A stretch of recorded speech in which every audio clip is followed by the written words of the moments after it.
What's going on, Dolphins fans? Welcome back to the Fins Up Network. Welcome to Legal Tampering Monday.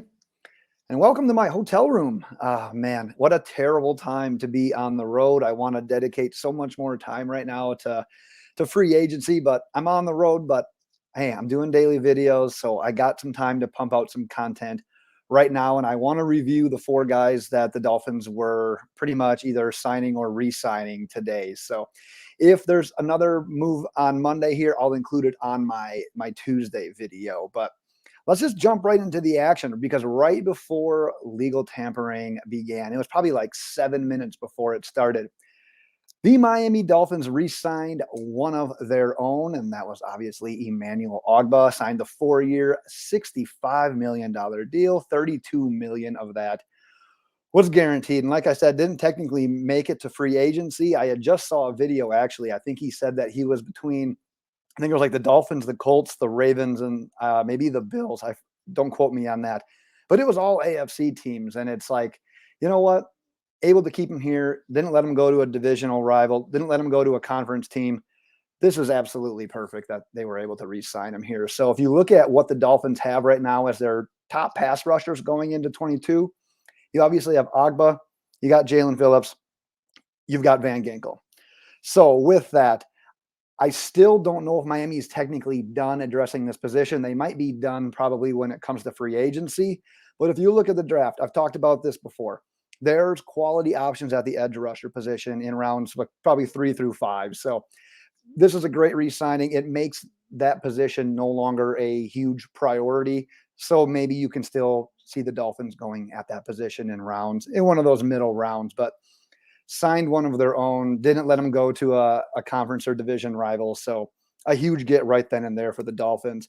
And then minutes basically into the legal tampering period, we saw that Miami actually put money and resources into a running back. And this is something that the team has ignored essentially during the Brian Flores era. But Chase Edmonds, who was with the Cardinals, signed with the Dolphins on a 2-year, $12.6 million deal. 6.1 million of that was guaranteed. A lot of people that I've been seeing say that the Miami Dolphins overpaid for Chase Edmonds. And yeah, maybe 6 per year at the running back position is a little spendy, but honestly, with what we're seeing right now with contracts going up and up and up, and you're getting a proven commodity here. It's not like this is just you're taking a flyer.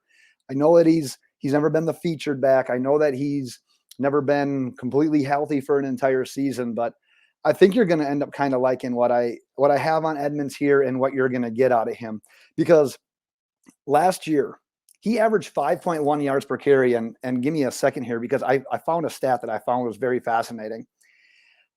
This is why I think he's a great fit. So on 68% of his zone runs, which is what the Miami Dolphins are likely going to implement when it comes to the running game, he averaged 5.8 yards per carry. Now look at what the Dolphins plan on, have done with Tua, and will do with Tua moving forward. RPOs. So on plays where the quarterback gives the ball to the running back on those, he had 59 of those last year. He averaged 5.5 yards per carry.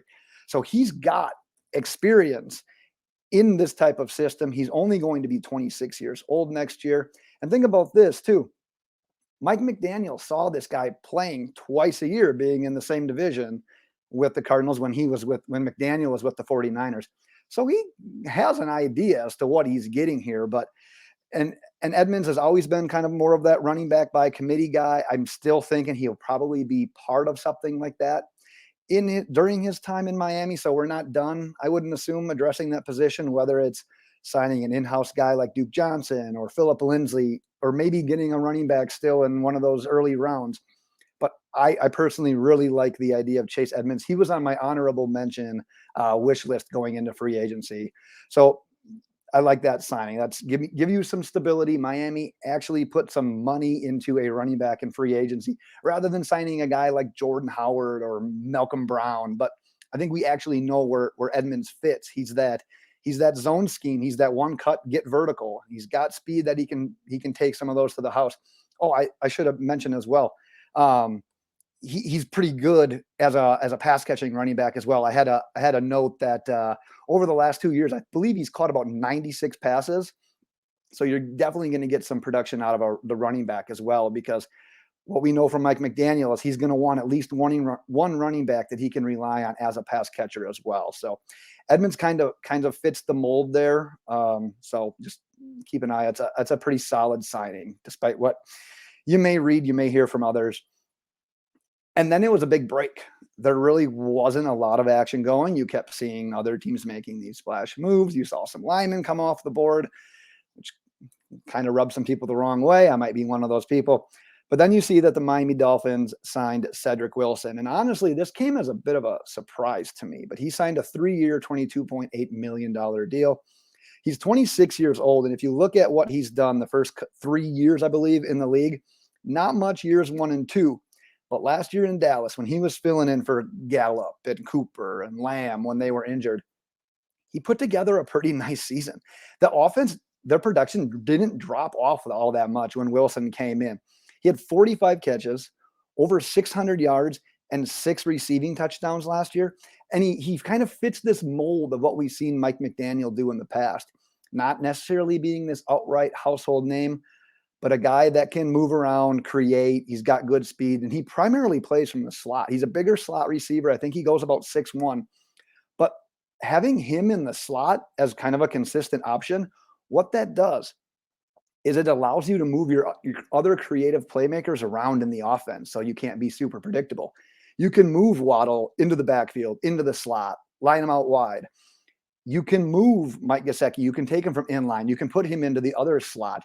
It just allows you to create more mismatches. So I didn't see this signing coming. I wanted to learn a little bit more about it, dove into it. And you know what, for that price, I mean, you look at $22.8 million for Cedric Wilson, and your initial reaction is, seems a touch steep, but man, you see a guy like Christian Kirk, who I don't mind, I like, but you see him getting like 17 or 18 million per year. And you're like, you know what, Cedric Wilson probably falls into this category. So it's not a terribly expensive signing, kind of more of that bargain bin wide receiver, but you know Mike McDaniel is going to be able to find creative ways to get this guy the ball in space. And he returns kicks and punts as well. So you can free Waddle from that, hopefully prevent him from these, like, I don't want to call them unnecessary touches, but those touches where injury can happen. So you have another option at return as well.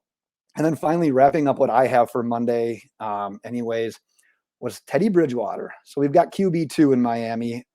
All I've seen so far is it's a 1-year deal. I haven't seen any money in that. And if you think back, if you saw any of my previous videos, at QB2, I was between Bridgewater and Mariota. And honestly, I was fine with either. I did prefer Mariota just because he can provide a little bit more. But Bridgewater, he is what it is. He's filled in these situations in the past. We've seen him fill in for Drew Brees. We've seen him win games as a backup. And that's exactly what this team needs from their backup quarterback, because we didn't get that last year from Jacoby Brissett. He never won a game. But Bridgewater can win games. At the very least, he can keep you in games. And now hopefully this defense that has Emmanuel Ogbah back and can get to the quarterback and creates these blitz heavy schemes and has shown a knack the last couple of years for creating turnovers. Let the defense win you some of these games if something were to happen to us. So Miami needed to address the backup quarterback position. It ends up being Bridgewater. We'll see what the financials come in on that. But that's what I've got for the 4 guys from today. Like I said, if anything else were to happen tonight, I will include it on my video on Tuesday. But excited to hear what your thoughts are on the day. I tell you, my initial feedback is, where's the offensive line? But don't panic yet. James Daniel is still out there. Morgan Moses is still out there. Those were 2 of my top 5 guys on my wish list. So Teron Armstead is still out there. Not everyone is gone yet. Hold out hope. There's a plan. Lyle Collins, it can either be traded or released yet.